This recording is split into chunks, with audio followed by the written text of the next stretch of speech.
Welcome to the next edition of the Globalcities video series. I'm here today with Blake Baird, the CEO of Torreno. So Blake, welcome to London, and it's great to have you over here. So you set up Torreno back in 2010, if I'm right. Can you remember what the US 10-year was back in 2010? Good question. I would say 5%.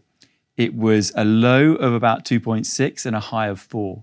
So not too bad, but it's kind of makes today look interesting. It does. In comparison. So as you know, kind of quick fire questions about the business that you run. Could you just quickly summarize your business for us? Sure. We invest in industrial real estate in 6 markets, 3 on the West Coast of the US, 3 on the East Coast. And we try to focus on very urban infill locations, the densest, closest to people assets that we can own. And Terreno means land in Italian, so we're really focused on owning the land underlying these buildings. Ignorantly, I never knew that, so that's good. Thank you for that.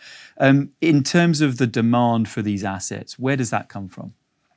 It comes from any place you can imagine. It comes all the way from Amazon wanting to deliver a box to your front door, to the local plumbing supplier, to, in fact, in New York City, we have a studio like this. Yeah. Because, it's New York City and there are a lot of creative people and it's just a location they want to be. The important thread through all of it is customers that need to be in that location to make their business better. Yeah, great, thank you. And then curious to see if your answer to this question kind of matches what we as a team think. But what do you kind of regard as the jewel in the crown of your business?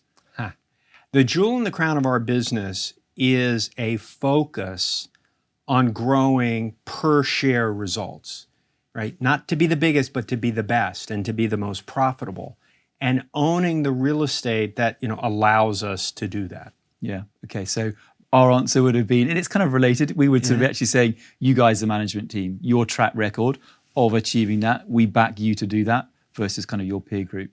See, I was just too humble to say that. Yeah, I'm not sure if you've been referred to as a jewel in the crown before, but we'll see. And then in terms of supply, how hard is it for somebody else, one of your peers, to try and recreate your portfolio? We think it's not impossible, but as close to impossible as investing gets. I mean, we have made an acquisition every 3 weeks for 13 years. And the average acquisition size is only $12 million. So to create a $6 billion portfolio, one acquisition at a time, every 3 weeks for 13 years, it takes time. Yeah, that's interesting. As we look out over the next 5 years, what's the thing that most excites you about the business?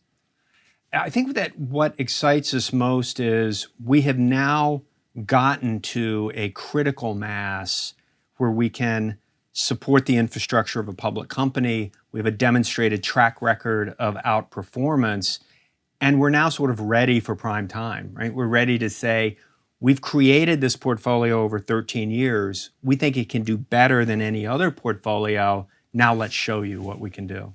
Yeah. And then from a sustainability perspective, what do you think is the biggest challenge that you face? The biggest challenge is actually getting the marketplace to understand what we do. We think repurposing urban infill buildings where we're minimizing the distance trucks have to travel to serve their customers is highly environmentally friendly. And the marketplace is focused on, I'm building a building in the middle of nowhere and I put a bike rack there so I get a good environmental score. We're really focused on meaningful, sustainable improvements to the environment through repurposing facilities. Yeah, it's something we've been sort of looking at a bit, like sort of that lost trucking miles, if you like. Yes, exactly. Which is what you referred exactly. to. Okay, and now 3 questions, nothing to do with real estate. So who's the most famous person you've met? Bruce Springsteen. Very good, we were just talking about rock stars. Who wins a fight between a lion and a tiger? Lion. Agree. And what do you prefer, cheese or chocolate? Cheese or chocolate? Cheese. Cheese, okay. I prefer chocolate. And then finally, what's your favorite city? My favorite city is Orvieto. Very good. Thank you very much for joining us today, and thank you for everyone who has watched.